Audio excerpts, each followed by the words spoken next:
कि 2021 में एक मुकदमा हुआ जिस केस नंबर है 265/21।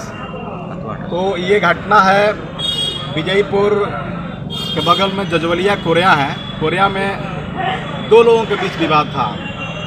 प्रेम खरवार, राजकुमार खरवार और नागेंद्र पांडे हैं। इन दोनों लोगों के बीच ज़मीनी विवाद था और एक तरह से कहा जाए कि वह विवाद झगड़ा में तब्दील हो गया और दो लोगों के बीच ये विवाद था। और मैं भोरे विधानसभा से एमएलए का चुनाव लड़े थे और मात्र मुझे 462 वोट से चुनाव हमको हरा दिया गया। और ये जो केस हुआ है, तो ये जो केस हुआ है, तो यह केस राजनीति से दुर्भावना से ग्रसित होकर नागेंद्र पांडे के जो परिवार है वो हमको मुद्दा बनाया हुआ है। और मैंने न्यायपालिका का सहारा लिया।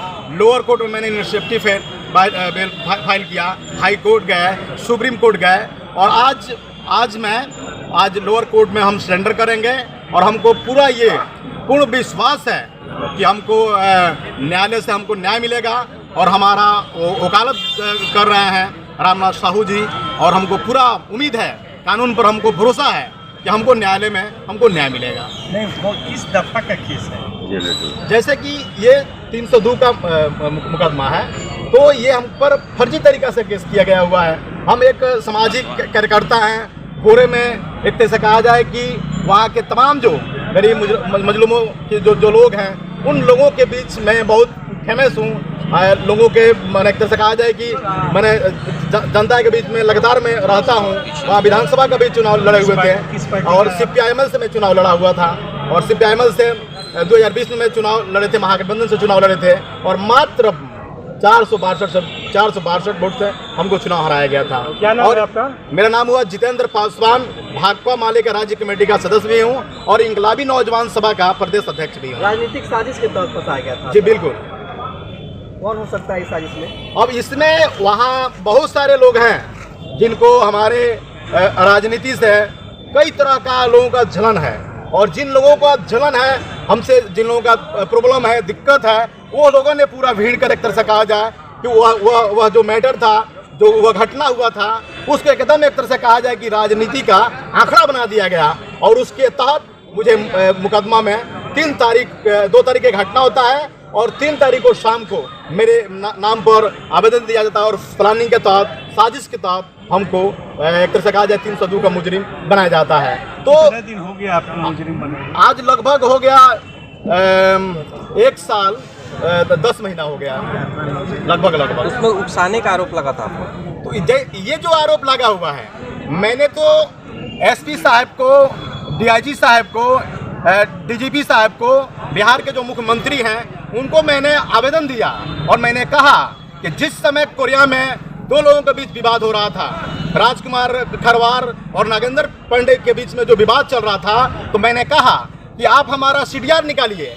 जिस समय ये घटना वहाँ मारपीट हो रही थी, हमारे एक साथी हैं सिकंदर, उनके द्वारा मेरे पास फ़ोन किया जाता है कि 2 लोगों के बीच विवाद चल रहा है, खेत में विवाद हो रहा है। तो मैंने फौरन उस समय मैं छितौना में अपने गांव में मैं उपस्थित था और वहां से मैंने थाना प्रभारी के पास फ़ोन किए। मैंने कहा कि वहां ज़मीन पर कमकर परिवार और जो पांडे परिवार हैं उनके बीच विवाद चल रहा है, वहाँ झगड़ा हो रहा है, आप फ़ौरन वहाँ पहुँचिए। तो थाना प्रभारी ने कहा कि मैं तुरंत वहाँ पहुँच रहा हूँ। नेताजी, सरकार में आपकी पार्टी शामिल है? जी। क्या सरकार आपको न्याय दिलाई है? जैसे देखिए, सरकार का जहाँ तक बात है तो सरकार का हम लोग समर्थन किए हुए हैं। सरकार में हम लोग शामिल नहीं हैं, हम लोग सरकार का समर्थन किए हुए हैं। और सरकार का जो भी गलत जो नीति आएगा, जैसे मान लीजिए कि युवा हैं, छात्र हैं, इस प्रदेश के किसान हैं, महिला हैं, अगर ये सरकार कोई भी गलत अगर कोई प्रणाली लाती है, सिस्टम लाती है, तो भाकपा माले का जो 12 MLA हैं, हमारी जो पार्टी है, मजबूती के साथ विधानसभा में लोग भी विरोध करते हैं और बाहर भी विरोध करते हैं।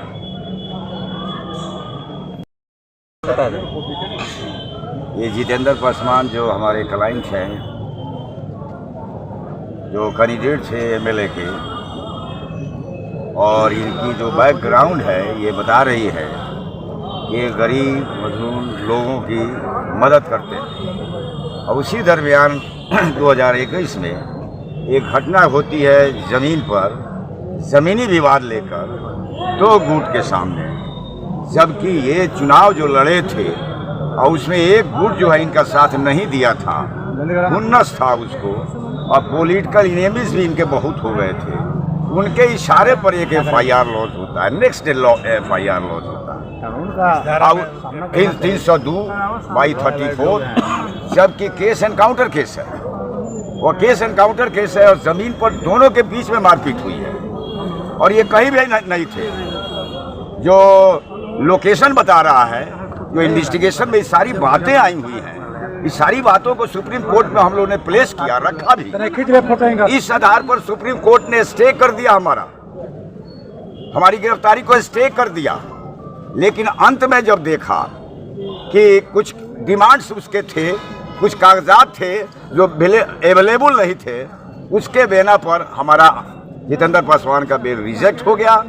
एलिगेशन FIR में इन पर यही है कि इन्होंने और एक्यूजों को आदेश किया कि मारो, जबकि इनके हाथ में एक हथियार भी नहीं दिखाया जाता है और FIR के पढ़ने से क्लियर लगता है कि इनका फॉल्स इम्प्लीकेशन है। किस न्यायालय में आज समाप्त? आज हम जो ACJ 14 हैं वहाँ सरेंडर करने जा रहे हैं।